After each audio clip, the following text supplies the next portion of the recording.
Fasted cardio versus normal cardio. Which is better for fat loss? I'm Tony. Welcome back to Streetball Strategies. Tell me how long this lasting. Never mind, we ain't waiting away. Chasing great, can't be jogging in place. If it ain't helping, it's taking away. You ain't helping, you just in the way. Limitless range, we take it to space. Chasing a dream, you can't relate. Time's ticking, I cannot be late. Today we're talking about a very common debate in fitness circles, which is fasted cardio compared to doing normal cardio. There's a common age-old debate as to which is better for you. To begin with, let's define what I'm talking about when I say fasted cardio so we all know what we're talking about, so we're all on the same page. Fasted cardio is doing a cardio session when you have no food in your digestive tract. Because when you do normal cardio, you may have some food in your stomach or your intestines. When you do that, because that food is already being broken down by your body, it is the most readily available source of energy that your body can use for that session of cardio. So when you do normal cardio and you have some food in your stomach, that food in your stomach and your intestines, that's what's going to be used as energy to fuel that workout. Whereas when you do fasted cardio, because you have no food in your digestive tract, now your body has no choice but to take the calories, the fat and or carbohydrates and glycogen in your body that's already stored there, and use that as the source of fuel for that workout. So that's what I'm talking about when I say fasted cardio. So now let's talk about the possible advantages of doing fasted cardio and how and why you should do it. First of all, let me be clear up front. There's been many studies done comparing these two forms of cardiovascular exercise, and the results have mainly found that there's really no major difference in the two of them. They both yield just about the same amount of results, because the bottom line is what you're trying to do is burn as many calories in a given cardio session as possible. It doesn't matter how you do it. It doesn't matter if you're fed or fasted. It's just a matter of, in a session, do you burn as many calories as you possibly can, leading towards the goal of being in a calorie deficit in that day, if not at the end of that week. That being said, there are a couple advantages when it comes to doing fasted cardio. The first being, like I said, there's no food in your digestive tract, so you have no choice, your body has no choice but to use what's already stored inside of it. When you do fasted cardio, you are directly manipulating your body's composition, which sounds great, but keep in mind, once you ingest food, right, and it's in your system, it's just there. Like, it's already part of you. As soon as it hits your stomach, it's part of your caloric makeup of your body mass. So whether you're taking calories to do a cardio session from your stomach, or you're taking calories that are already stored in your body, it's still a matter of calories in, calories out. Calories are calories, and you're burning them whether or not they're in your stomach or they're already stored in your body. But maybe you like that. Maybe you like the idea that when you're doing cardio fasted, you are directly manipulating your body's composition. I like feeling a little bit lighter on my feet than I would if I ate before doing cardio. And I like the little bit of slight hunger that goes into a moderately intense cardio session. I just like that. It just works personally for me. It may not work for you, but it does for me, and you should always do what works best for you. Which brings me to the second advantage of doing fasted cardio, which is appetite suppression.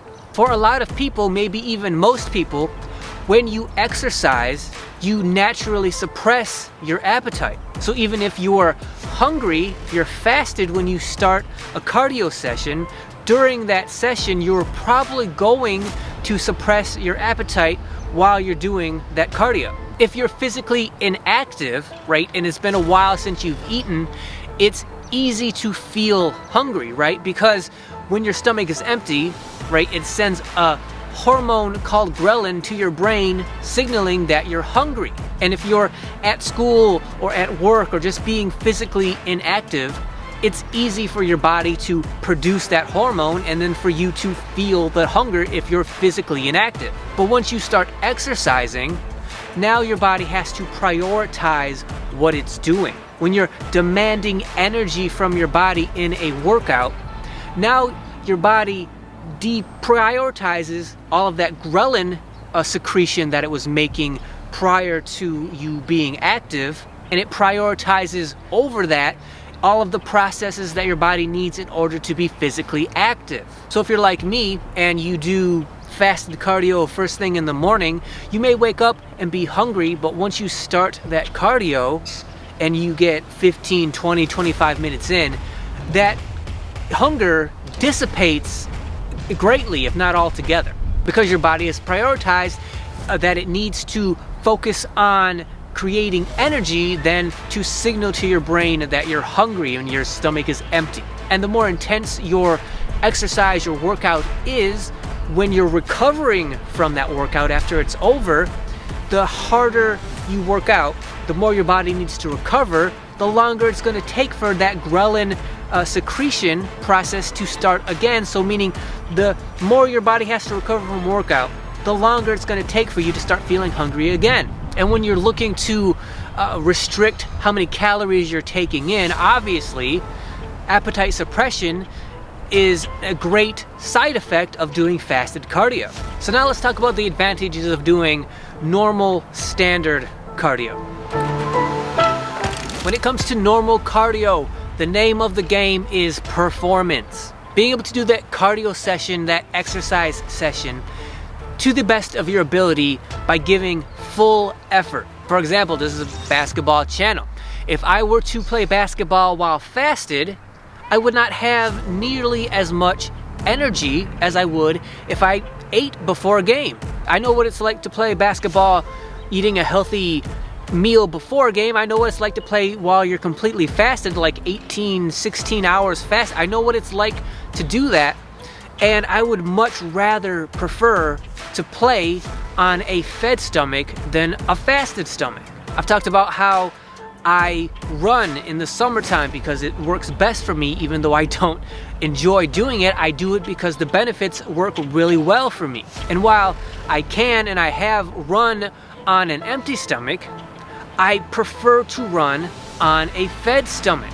Because in the winter and the spring, when you have weather like this, when it's too cold outside for me to run, I walk on a treadmill instead. That's my fasted cardio. And I can do that for hours while fasted because the intensity is so low. I can walk while hungry and fasted. I can walk for hours like that. But I would not want to run on a fasted stomach. I would not want to play basketball on a fasted stomach because the intensity is so much greater.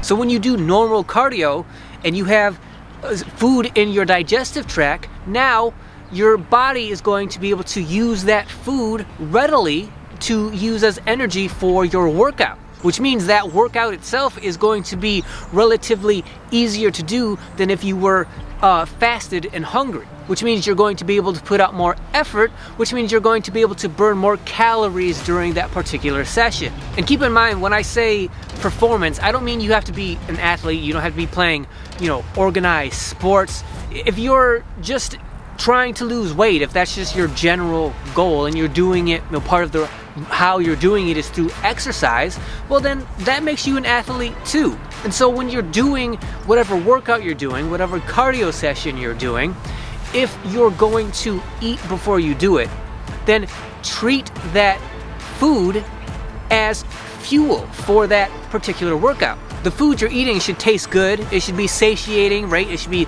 low in calories so that you can still be in a calorie deficit. But it should also be fuel for your next workout. And so my rule when it comes to doing normal cardio with having some kind of food in my digestive tract is like, okay, I ate that food with part of the reason being so that I could power that workout, so that I could give full effort during that workout. I could give full effort and burn as many calories during that workout as I possibly can. Because if you're gonna eat beforehand and then your workout is just kind of blah, like you're not really giving a full effort, then what was the point of eating before the workout anyway? If you were just gonna put out a subpar effort during that workout, then you might as well have just done it fasted. So if you eat before a workout, use that food as fuel to give full effort during that workout. And if you're thinking like, what's the point of eating beforehand, because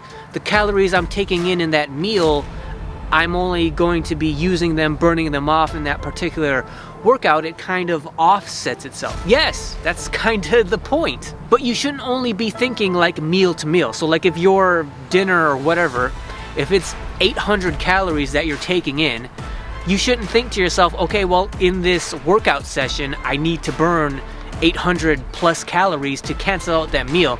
Like, you're gonna drive yourself crazy if you go meal by meal trying to burn each meal off, exercising afterwards. Think in the bigger picture. At the end of the day, or more appropriately at the end of the week, are you in a calorie deficit? And if you need to eat before a workout to fuel that workout so that you can give full effort and burn as many calories as possible during that workout, then that's what you got to do. And as long as you're in a calorie deficit at the end of the day, at the end of the week, that's what matters the most. So the bottom line is probably the most prominent saying I have on this channel, which is experiment, see what works best for you, and then do that to the best of your potential. Whatever you like better is what you should do. If you like fasted cardio, if that's what you enjoy and thus are going to repeat, that's what you should do. If you like normal cardio, if you like eating and feeling strong going into a workout, then that's what you should do, as long as that's what you're going to repeat doing. In the end, it doesn't really matter which you do, it just matters how many calories you burn during that session.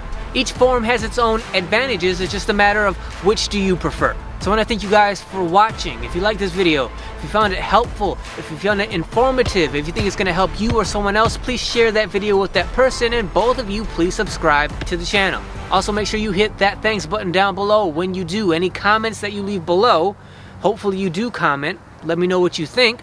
Any comments that you leave below, they all get highlighted when you hit that button. Also, it directly supports the channel, so anybody that does that, thank you very much. As always, like, share, comment, hit that notification bell so you're notified whenever any of my videos go live. And until then, I'll see you guys next week. No limit, still standing. Waiting for this moment, better take advantage. Think you falling off? Show them your balance. Show them your passion. Move forward, not back. Go hard, be effortless, confident. Off the ground, might be safe for now, we ain't pedaling. Keep control, we ain't settling. Keep it going to the very end. Till you win, gotta try again. Ain't no limits, we gon' get it in. Hey. Start it up, we finish. Never running out of energy. Keep it going till we finish. Keep it going, I ain't limited.